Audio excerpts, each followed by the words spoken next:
Friends समस्त आम new channel new video को welcome that is mister explore and आम आज आरंभ कर जर्नी पंचपांडव ठारू आपण मैंने जानी कि महाभारत युद्ध जिते बड़े श्रीकृष्ण तत्वावधान में पंचपांडव एत बड़ महाभारत युद्ध को जीति से बहुत शक्तिर अधिकारी होते तापर धीरे धीरे धीरे धीरे कलिजुगर आरंभ होगा बेलू धीरे धीरे कौन है ना पंचपांडवर जो शक्तिटा आमर ये शिवलिंग भाव में पूजा पाँच तेणु आम आज आमर द्वितीय पांडव जी कि प्रभु भीमेश्वर जे भीम जहाँ संकेत हूँ गदा आपने जानते और बहुत शक्तिर अधिकारी सी पाखक आम आज जावा आम भिड आम आज स्टार्ट करवा मंदिर बुलवा और मंदिर कौन कौन किंवदंती कौन कौन रहस्य अच्छी ये सब जिन आम आज डिस्कसन करवा और आपण समस्त रिक्वेस्ट रही समस्त आसवे आपण मैंने समस्ते भीमेश्वर मंदिर को बुलीजे और भीमेश्वर का आशीर्वाद पाइबे आम आज आम भिड जो स्टार्ट करें प्लांट स्टूडियो स्टार्ट करें आपने जानते पुरी ठारू ब्रह्मगिरी हूँ 20 किलोमीटर से जो आम अलारनाथ मंदिर अच्छी प्रसिद्ध अलारनाथ मंदिर अच्छी से पाखे प्लांट स्टूडियो अच्छी ये +2 साइंस पढ़ा जाए और बहुत उन्नत मानर शिक्षक शिक्षित मैंने शिक्षा दान करती आपण मैंने भल भविष्य भविष्य को एक्सप्लोर करेंगे आम आज आम भिडियो यही जर्नी आम स्टार्ट करवा स्टार्ट आवर जर्नी सामान आप देखुले जमीक आम प्लांट स्टूडियो आम जर्नी स्टार्ट करूँ आम द्वितीय पांडव जी कि होती बहुत बलवान जहाँ पाखे गदा थी अस्त्र और महाभारत युद्ध में से दुशासन को मारी जी कि द्रौपदी गभाबंदी आम रक्त नहीं आसते पाखक आम जर्नी स्टार्ट करुचे और देखिपे आपण मैंने आम ब्रह्मगिरी केमी आम जर्नी स्टार्ट करवा यहाँ हूँ रास्ता आप देखिए लिखाई बाबा भीमेश्वर मंदिर को रास्ता बुझे आप ब्रह्मगिरी ठारू यहाँ हूँ हाई स्कूल गली आप कहींपारे ये गली गले हाई स्कूल अच्छी ब्रह्मगिरी हाई स्कूल अच्छी जोटा कि बहुत फेमस अब बाबा भीमेश्वर मंदिर रास्ता ये स्टार्ट करवा let's start our journey on this way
Bhimeshwar मंदिर पाखे पहुँची सारी आपण देखिपे गेट्रे स्वयं नागंकर अधिष्ठान रही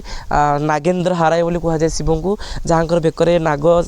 साप आमर हार भली से पिंधती बुझिपारे नहीं संसार जिते विष अच्छी सबू विष को कहीं भी हजम करें किंतु केवल जड़े आम शिव ठाकुर जी कि सबू विष को पान करते जानी आपण मैंने समुद्र मंथन समय जिते भी विष बाहर सबू विष को सी पान करते किंतु माँ पार्वती विष पान करने समय बेकर हाथ रखिदे जो आम नीलकंठेश्वर भी कहे कंठटी नीलवर्ण हो जाता सबू विष पान करते सी यहाँ हूँ आम देखिए आम मंदिर गेट्रे पहुँचे धीरे धीरे आम मंदिर भितर को एंट्री करवा पंचपांडवों का दर्शन आम फास्ट आज करुचे प्रभु श्री भीमेश्वर देवों का दर्शन आम करुचे आज तो आम धीरे धीरे मंदिर भितर को एंटर करवा आपण जानी आम हिंदू धर्म अच्छी आम गोटे मंदिर भितर को पशिला बेले फास्ट आम गोड़ हाथ भल परिष्कार कर धोइबा तापर जाई आम बाबा दर्शन करवा एवं आम जाना आज बाबा विषय किसी जाना जे ये केमी बाबा आसिले एवं केमी बाबा मंदिर केते वर्ष तल या किंवदंती कौन अच्छी नीति निर्घंट कौन अच्छी आम सेवक मान पचारि बुझा okay let's start our journey मुझे कहती आम प्रथम आम गोड़ हाथ धोवा फल आम आसी बर्तमान ठाकुर पुष्करणी निकट में पहुँचीचु पवित्र पुष्करणी ठाकुर आप जानते ठाकुर आउ गोटे ना हूँ गंगाधर जार मस्तक गंगा भली पवित्र नदी झरझर बही आसूँ आम बर्तमान से गंगा नदी भली पवित्र पुष्करणी भितर को जावा आम आम गोड़ हाथ को भल धोईदे सफा करदे और तापर बाबा दर्शन आरंभ करवा जेहेतु आम टे भिड लेंदी हो तो प्रथम आम मंदिर भ्यू सब देखीना कौटी कौन रही ठाकुर किभली अधिष्ठान रही और नेक्स्ट वीडियो में आम ठाकुर किंवदंती विषय जाना कौ पर्व ये मुख्यतः पालन कराए आम जाना है तो आम हाथ गोड़ धोवाई पोखरी भितर को एंट्री करवा बुझे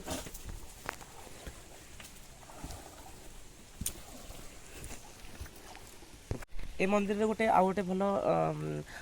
प्रथा अच्छी जे कि जो मैंने ठाकुर आशीर्वाद बाबा आशीर्वाद जन्म होती से ठाकुर पाद तले समर्पित कराए गोटे 5 वर्ष कि 7 वर्ष पर गोटे बाड़ पका कार्यक्रम हुए जोटि कि यही पुष्करिणी से मैंने आसिकी गाधेकी भक्ति और श्रद्धा ठाकुर निकट अर्पण करती आम से पुष्करिणी पाद हाथ धोई मंदिर भीतर को एंट्री करवा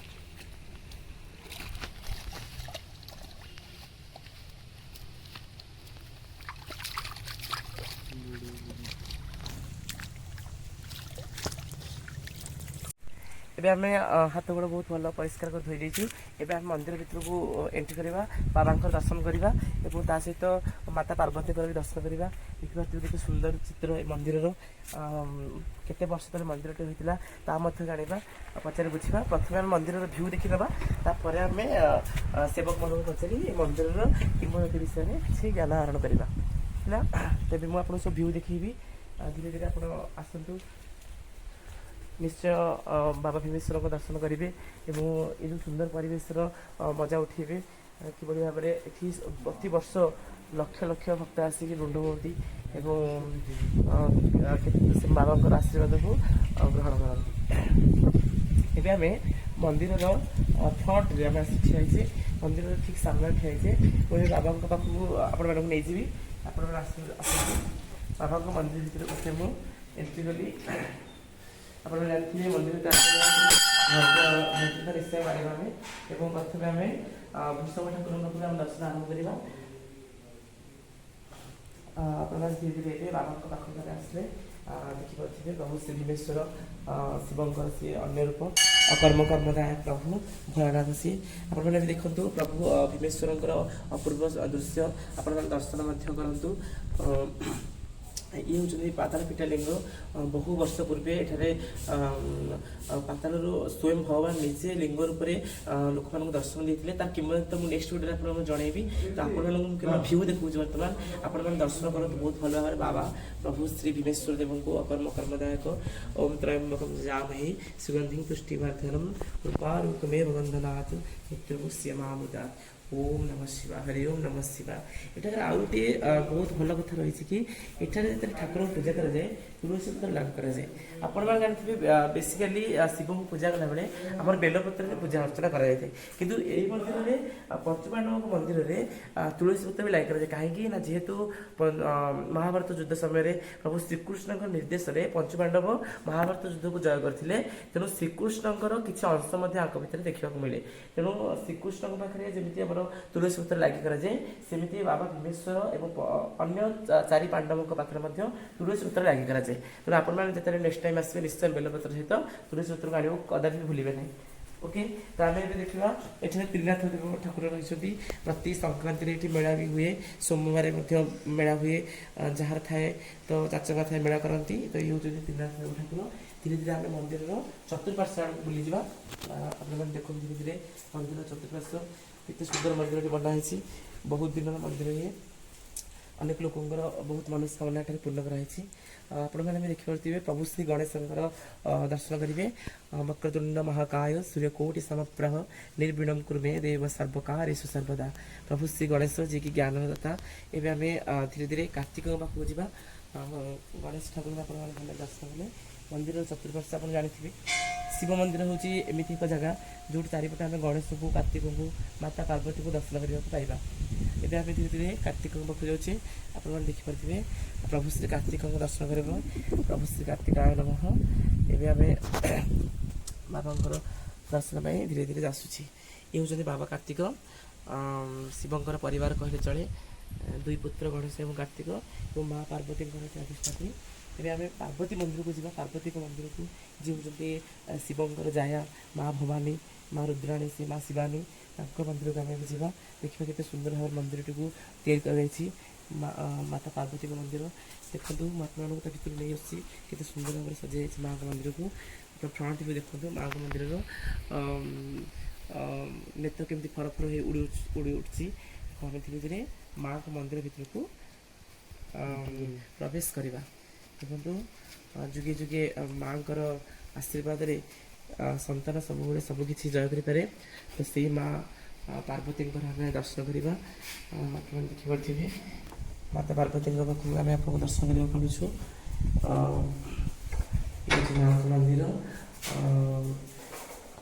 पार्वती दर्शन करेंगे आपी भी आप जिते बड़े बैशाख मास और माघ मास और कार्तिक मसरे जिते सोमवार दिन ठाकुर आम विजे होती से बहुत सारा लोक आसती अधिकांश जो मैंने गुहारिया आसती गुहारी करती से माँ मंदिर आसती कथार अच्छी कि शिव को डाकिले माने सीधा सड़क से शुणते कि माँ पाखे अड़ी करवा माँ को पाखे आम अड़ी कर निश्चय सब मनस्कामना पूर्ण कर समस्त माँ मंगल करेंगे मंगल विधान करेंगे देखो के सुंदर मंदिर माँ पार्वती अच्छी ये हूँ पार्वती कुंड ये हूँ पार्वती कुंड आम धीरे प्रभु शिवंकर भीमेश्वर पादक कुंड यहाँ जो पादकर स्पर्श अनेक रोग व्याधि दूर हुए और अनेक बंध्य नारी पुत्र सन्तान लाभ करती आप देखिपे भवानी अष्टकम लिखाए से भवानी अष्टकम जोटा कि पाठ कले मनुष्य सब इच्छा प्राप्त हुए सब मनस्कामना पूर्ण होता है आम एठाने निजर मनस्कामना रखी जापे बुझे तो आम धीरे धीरे शेष पुणी आम तो जाने के शिव मंदिर में आम चतुर्पार्श्व को कंप्लीट कवर करवानी अर्धचंद्राकार मस्तक लगी था अर्धचंद्र लगी था तेणु सब शिव मंदिर को आम अर्धचंद्राकृति परिभ्रमण करवा तेना आम जो रास्ता बर्तमान पार्वती को आसीचे आम पुणी से रास्ता पार्वती को फेरिकी जाए पछपटू है तेणु के पूर्ण दर्शन करवा नहीं एवं मुझे आपको पूरे पछू फेरी दूसरी मंदिर धीरे धीरे आम स्पष्ट भाव देखी दूसरी तो आम ये जर्नी स्टार्ट करते यहाँ हूँ पुष्करणी जोटा पवित्र पुष्करणी कहूँ मंदिर ये आम जर्नी स्टार्ट करते तो यही तो ठीक पुष्करणी सामने माँ पार्वती मंदिर रही आप देखूँ ये माँ पार्वती मंदिर रही बहुत सुंदर मंदिर तैयारी कराई कारुकार्य बहुत सुंदर होती जदियो यहाँ आधुनिक जुगर कारुकार्य तैयारी कराई कि मंदिर बहुत पुराना आप देखिए तो तो धीरे धीरे मुझे आपको पछपटू फेर नेउछि एवं जो रास्ते आसला से रास्ते फेरी जा यापर मो मंदिर आउ कि अलौकिक दृश्य आपको देखी जोटा कि आप देखिए बहुत गर्वित अनुभव करेंगे और खुशी हे। तो मंदिर चारिपार्श आम धीरे धीरे भ्रमण करुचे मंदिर गणेश सामने आम गणेश को दर्शन करते तो गणेश सामने आमर माँ बृंदावती रही माँ बृंदावती को एठारे पूजा अर्चना कराए बहुत भल पाइबा स्नेह आपने जानते प्रति सकाल लोक जो आरंभ हुए माँ बृंदावती पादपत्र आरंभ हुए माँ पाद गोटे प्रणाम जनाए आम पुणी आगे बढ़ी चलवा बृंदावती दर्शन कले धीरे धीरे मो मंदिर किसी मुख्य जिन आपको देखी आप देखिपे मंदिर गोटे कूप भी रही पवित्र कूप रही जो सबू जिते भी भोग रंधा जाए प्रसाद रंधा जाए से यही कूपरू पा नहीं रंधा जाए आपण मैंने कूपटा को भी देखिपारे बहुत गभीर कूप बहुत दिन कूपर जल बहुत ठंडा पीले हितकर देखो बहुत परिष्कार रही कूपटी आपने देखिपे यही ठाकुर पानी जाए प्रसाद रंधा जाए ठाकुर जलाभिषेक कराए रुद्राभिषेक कराए यहाँ हूँ ठाकुर भंडार घर यही घरे ठाकुर सबू जिते दोल बेदी में ठाकुर जाती दोल दोल पूर्णिम होली खेलिया पौ खेलिया से जगह ठाकुर सज जाती ये भी दोल रखा जाए ठाकुर विभिन्न नीति निर्घंटर जो माने पूजा सामग्री गुड़ाक ये रखा देखिए पुरातन जुगर शगड़ गाड़ी चक जोटा कि आजिकल बहुत विलुप्त हो आसला देखु मजा नियंतु केते सुंदर शगड़ ये शगड़े बोधे ठाकुर से जाऊे बुलापाई पंचदल मेलन को तो ये शगड़ चक्का दृश्य देखो धीरे धीरे बहुत विलुप्त हो आसला आपजी आउ गोटे भल दृश्य देखी जे ठाकुर पाला मंडप प्रति वर्ष माघ मसरे प्रति वर्ष माघ मसरे 7 दिन धरी ठाकुर प्रांगण में पाला पूजा कराए एवं पाला हुए बहुत लोक मैंने भिड़ होती राति समय पाख आख गाँव लोक मैंने आसिक रुंड होती पाला दर्शन करने तो ये हूँ ठाकुर आप देखिए पाला मंडप ये पाला मंडप प्रति माघ मसरे प्रति वर्ष माघ मसरे पाला पूजा कराए दीर्घ 7 दिन धरी ये पाला पूजा कराए ठाकुर एवं जार पाला जाचना थे से पाला पूजा करती बुझिपारे तो ये देखो बौल कोड़ी गछ रही गोटे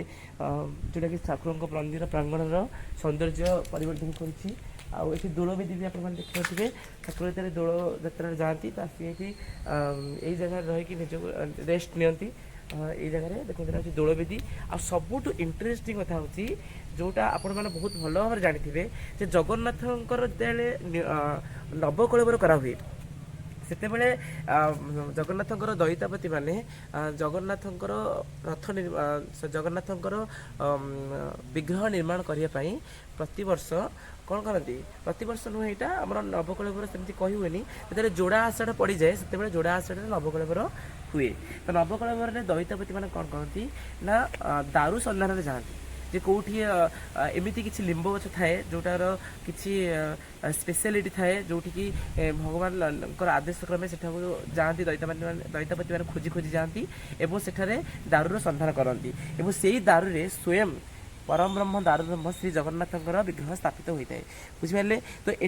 ये जो मंदिर प्रांगण में एक दारू वृक्ष रही एक लिंब वृक्ष रही दारू वृक्ष रही जोटा हुए तो भगवान जानती केबे यहाँ संभव हम निश्चय एमती एक नवकलेवर आसो जो दिन दारू वृक्षर बहुत कम आसो बहुत विग्रह प्रतिष्ठा हम तो आप देखिए यहाँ दारू वृक्ष यहाँ हूँ लिंब वृक्ष जो लिंब वृक्षटी आप जानते जे यार किसी आमर कंडीशन क्राइटेरिया रही जे कि ये दारू हम बोली प्रथमतः ये एक पुष्करणी कूल रही पुष्करणी को देखिए पुष्करणी कूल रही द्वितीयतः यह एक शिव मंदिर प्रांगण रही जानते आम भीमेश्वर मंदिर प्रांगण में अच्छु तो शिव मंदिर प्रांगण में ये दारू वृक्षटी रही दारू वृक्ष यही जगार कहते भगवान स्वयं जोग निद्रा जाती प्रभु श्री भीमेश्वर देव जोग निद्रा जाती एट मैंने आप देखिपे पुराणा विग्रह किसी जिते प्रथम आम पूजा करते पितल मूर्ति स्थापित न होता से देखते वृषभ ठाकुर नंदी भूंदी दृश्य शिव पार्वती दृश्य अनेक सर्प कृष्णଙ୍କର भी फटो पूजा होता तो ये दारू वृक्ष चारिपटे प्रथम ठाकुर पूजा करा ଏଠି ପ୍ରଥମେ ଠାକୁରଙ୍କର ବାସସ୍ଥାନ ଥିଲା, ତେଣୁ ଏଟାକୁ ମଧ୍ୟ ସମସ୍ତେ ବହୁତ ସ୍ନେହରେ ଭକ୍ତିରେ ଶ୍ରଦ୍ଧାରେ ପୂଜା ଅର୍ଚ୍ଚନା କରନ୍ତି। ଆଉ ଲୋକମାନେ ଯେତେବେଳେ ବହୁତ ଆସନ୍ତି ଏଠିକୁ ଅଧିକ ଜନସଂଖ୍ୟା ବଢ଼ିଯାଏ ଏ ଜାଗାରେ, ସେତେବେଳେ ଏଇ ଯେଉଁ ମଣ୍ଡପ ଆପଣ ଦେଖୁଛନ୍ତି এই ମଣ୍ଡପରେ ସମସ୍ତେ ଆସିକି ରେଷ୍ଟ ନିଅନ୍ତି। ବହୁତ ଶାନ୍ତି ଲାଗେ ଏ ଜାଗାଟି, କାରଣ ଗଛର ଛାଇ ବହୁତ ଶାନ୍ତି ଲାଗେ ଏଠି ବୁଲିବା ପାଇଁକା। ଆପଣମାନେ ଜାଣିଥିବେ ଠାକୁରଙ୍କର ପ୍ରିୟ ପତ୍ର ହେଉଛି ବେଲପତ୍ର। ତ ଏଠାରେ ଦେଖନ୍ତୁ ବେଲପତ୍ର ବେଲ ଗଛ ରହିଛି, ବେଲପତ୍ର ଅଛି। ଆଉ ସବୁଠୁ ଭଲ ଦୃଶ୍ୟ ହେଉଛି ଗୋଟେ ବେଲ ମଧ୍ୟ ଏଠାରେ ଝଡ଼ିକି ଠାକୁରଙ୍କ ପ୍ରାଙ୍ଗଣରେ ପଡ଼ିଛି। ନିଶ୍ଚୟ ଏ ବେଲ ଠାକୁରଙ୍କ ପାଖକୁ ଦେଇକି ଭୋଗରେ ଲାଗିବ। ତ ଆପଣମାନେ ଦେଖିପାରୁଥିବେ ଠାକୁରଙ୍କ ମନ୍ଦିରରେ ଗୋଟେ ବେଲ ମଧ୍ୟ ଝଡ଼ିଛି, ଯିଏକି ପୁରା ପାଚି ଯାଇଛି, ବୁଝିଲେ ନା ନାହିଁ। ଆପଣମାନେ ଜାଣିଥିବେ ଗରମ ଦିନେ ବେଲ ପଡ଼ାର ମଜା ବହୁତ ସୁନ୍ଦର, ଆଉ ବହୁତ ପେଟ ପାଇଁ ବି ବହୁତ ଭଲ ବେଲ। ତେଣୁ ବେଲ ଗଛର ଦୃଶ୍ୟ ଆପଣ ଦେଖନ୍ତୁ। ମନ୍ଦିରର ଶିବ ମନ୍ଦିରରେ ଯାହା ଯାହା ରହିବା କଥା ସାଧାରଣତଃ ଭାବରେ ସବୁ ଜିନିଷ ଏଠାରେ ଆଭେଲେବୁଲ୍ ଅଛି। ଏବଂ ଏଇ ମନ୍ଦିରଟି ଆମର ଚାପମାଣିକ ଗ୍ରାମରେ ଯାଉଛି। ଚାପମାଣିକ ଗ୍ରାମବାସୀ ମାନେ এই ମନ୍ଦିରକୁ ତିଆରି କରିଥିଲେ ଏବଂ ଭଗବାନ ପ୍ରଭୁ ଶ୍ରୀ ଭୀମେଶ୍ୱର ଦେବଙ୍କର ପୂଜା ଅର୍ଚ୍ଚନା କରୁଛନ୍ତି ଏଠି। ଏବେ ବି ବହୁତ ଫେମସ୍ ଏ ଠାକୁର, ଦୂର ଦୂରାନ୍ତରୁ ବହୁତ ଲୋକ ଆସନ୍ତି ଏଠାକୁ। ଆପଣମାନେ ଦେଖିପାରୁଥିବେ ଏଠି ନଡ଼ିଆ ଗଛ ଠାକୁରଙ୍କର ରହିଛି। ନଡ଼ିଆ ଗଛରେ ଗୋଟେ ନଡ଼ିଆ ମଧ୍ୟ ଠାକୁରଙ୍କର ପଡ଼ିଛି ଏଠି ଦେଖନ୍ତୁ। ବେଲ ମଧ୍ୟ ଆମେ ଗୋଟେ ପାଇଥିଲେ, ଏବେ ଗୋଟେ ନଡ଼ିଆ ବି ଆମେ ପାଉଛୁ ଠାକୁରଙ୍କ ଠାରୁ। ତେଣୁ ବୋଧେ ଆମର ମାନେ ବହୁତ ଭଲ ଭାଗ୍ୟ ଅଛି, ଯିଏକି ଆମେ ଠାକୁରଙ୍କ ନିକଟରୁ ବେଲ ନଡ଼ିଆ ଆଦି ସବୁ ଶୁଭ ଫଳ ଯାହାକୁ କୁହାଯାଏ ସବୁ ଆମେ ଏଠି ପାଉଛେ। ଏବେ ଆମେ ଆକୁ ଠାକୁରଙ୍କ ନିକଟରେ ସମର୍ପିତ କରିବା ଏବଂ ତାପରେ ଆମେ ଧୀରେ ଧୀରେ ଠାକୁରଙ୍କ ମନ୍ଦିରର ରହସ୍ୟ କିମ୍ବଦନ୍ତୀ ବିଷୟରେ ଜାଣିବା, ବୁଝିଲେ ନା ନାହିଁ। ତେଣୁ ଆପଣମାନଙ୍କୁ ସମସ୍ତଙ୍କୁ ଅନୁରୋଧ ରହିବ ଯେ କି ଆପଣମାନେ ଆମର ଏଇ ଯେଉଁ ନୂଆ ଭିଡ଼ିଓ ଆମେ କରୁଛେ ନିଶ୍ଚୟ ଇନ୍ସପାୟାର କରିବେ, ମୋଟିଭେଟ୍ କରାଇବେ। ଆପଣମାନଙ୍କର ସ୍ନେହ ଭଲ ପାଇବା ଆଦି ଆମମାନଙ୍କ ସହିତ ରହିବ। ଯେମିତିକି ଆମେ ଆଜି ଶୁଭ ଫଳ ସବୁ ପାଇଛେ, ସେମିତି ଆପଣମାନଙ୍କର ଶୁଭାଶୀର୍ବାଦ ଆମ ଉପରେ ରହିଲେ ଆମେ ନିଶ୍ଚୟ ଆଗକୁ ଯିବୁ ଏବଂ ଆପଣମାନଙ୍କୁ ଏମିତି ନୂଆ ନୂଆ ଜିନିଷ ସବୁ ଆଣି ଦେଖାଉଥିବୁ। ନୂଆ ନୂଆ ମନ୍ଦିରର ରହସ୍ୟ, ଆମର ବହୁତ ସାରା ଜାଗା ଅଛି, ମାନେ ଐତିହାସିକ ଜାଗା ଅଛି ଯେଉଁଟାକୁ ଆପଣମାନେ ଆଜି ପର୍ଯ୍ୟନ୍ତ ବି ଜାଣିନଥିବେ, ଯାହାର ରହସ୍ୟ ଅତ୍ୟନ୍ତ ରୋମାଞ୍ଚକର। ଏବଂ ଆପଣ ଦେଖିଲା ପରେ ଆପଣ ନିଜେ ବି ଫିଲ୍ କରିପାରିବେ ପ୍ରକୃତିରେ ସଂସାରରେ ଯଦି ଶାନ୍ତି କେଉଁଠି ଥାଏ ସେ ହେଉଛି ଏଇଭଳି କିଛି ଜାଗାରେ, ବୁଝିପାରିଲେ। ତେଣୁ ଯେତେ ବି ଆପଣଙ୍କ ମନ ଖରାପ ହେଇଥାଉ, ଆପଣ ଗୋଟେ ମନ୍ଦିର ପ୍ରାଙ୍ଗଣରେ ବସିଗଲା ପରେ ଆପଣଙ୍କୁ ଯେଉଁ ଶାନ୍ତି ଲାଗେ ସେ ଶାନ୍ତି ଆଉ କେଉଁଠି ଆପଣ ପାଇବେନି, ବୁଝିପାରିଲେ ନା ନାହିଁ। ମୋହମାୟା ସଂସାର ଭିତରେ ପଶି ମଣିଷ ଯେଉଁ ଦୁଃଖ ଯନ୍ତ୍ରଣା ଭିତରେ ଘାଣ୍ଟି ହେଉଥାଏ, ତ ସେ ଦୁଃଖ ଯନ୍ତ୍ରଣାରୁ କିଛି ସମୟ ଆମେ କାଢ଼ି ଯଦି ଆସି ମନ୍ଦିର ବାବାଙ୍କ ମନ୍ଦିରରେ ଆମେ କିଛି ସମୟ ବିତେଇବା, ତ ନିଶ୍ଚୟ ମାନେ ଆମେ ବହୁତ ଆଶୀର୍ବାଦ ପାଇବା। ଏବେ ଆମେ ମନ୍ଦିରର କିମ୍ବଦନ୍ତୀ ଏବଂ ରହସ୍ୟ ବିଷୟରେ ଜାଣିବା, ଯେଉଁଟାକି ଆମେ ତୁମକୁ ନେକ୍ସଟ କ୍ଲିପ୍ରେ ଦେଖେଇବୁ, ନେକ୍ସଟ ଭିଡ଼ିଓରେ ଦେଖେଇବୁ। ଓକେ, ତ ଆପଣମାନଙ୍କୁ ଭଲ ପାଇବା ଆମର ହେଉଛି ଆଶୀର୍ବାଦ। ବାବାଙ୍କ ଦର୍ଶନ କରିଛନ୍ତି, ପୁରା ପାଖରୁ ବାବାଙ୍କୁ ଦର୍ଶନ କରନ୍ତୁ। ପ୍ରଭୁ ଶ୍ରୀ ଭୀମେଶ୍ୱର ଦେବ ବହୁତ ବଡ଼ ବଡ଼ ଠାକୁର, ଯାହାଙ୍କର ସଂକେତ ହେଉଛି ଗଦା ଏବଂ ଗଦା ପ୍ରହାରକୁ, ଭୀମେଶ୍ୱରଙ୍କର ଗଦା ପ୍ରହାରକୁ ଦେଖିବା ବହୁତ ଭଗବାନଙ୍କର ଗୋଟିଏ ସୁନ୍ଦର ଦୃଶ୍ୟ। ଆପଣମାନେ ଦେଖିପାରୁଥିବେ ମନ୍ଦିର ଭିତରେ ବାବାଙ୍କର ସର୍ପ ପୂଜା ଯାଉଛି। ବାବାଙ୍କର ଲିଙ୍ଗ ବହୁତ ତଳୁ ପାତାଳରୁ ଫିଟି ଆସିଛି। ଦେଖନ୍ତୁ ଫୁଲ ଗୁଡ଼ା କେମିତି ଝଡ଼ି ଆସୁଛି ବାବାଙ୍କ ଆଡ଼ୁ। ତ ବହୁତ ସୁନ୍ଦର ଦୃଶ୍ୟ ଏବଂ ଆମେ ବାବାଙ୍କୁ ଏଠି ଦର୍ଶନ କରୁଛେ। ଆପଣଙ୍କୁ ଅନୁରୋଧ ରହିବ ବାବାଙ୍କ ଦର୍ଶନ କରିବାକୁ ନିଶ୍ଚୟ ଆସିବେ ଏବଂ ସବୁଠୁ ବଡ଼ କଥା ହେଉଛି ଆମମାନଙ୍କୁ ଟିକେ ପ୍ରୋତ୍ସାହନ ଦେବେ। ଆମ ଯେଉଁ ଚ୍ୟାନେଲକୁ, ନ୍ୟୁଜ୍ ଚ୍ୟାନେଲକୁ ସବସ୍କ୍ରାଇବ୍ କରିବେ, ଲାଇକ୍ କରିବାକୁ ଜମା ବି ଭୁଲିବେନି ହେଲା। ତ ଆମେ ଏମିତି ପୁଣି ନୂଆ ନୂଆ ଭିଡ଼ିଓ ନେଇକି ଆପଣଙ୍କ ପାଖରେ ଆସି ପହଞ୍ଚିପାରିବୁ, ବୁଝିଲେ। ଠିକ୍ ଅଛି।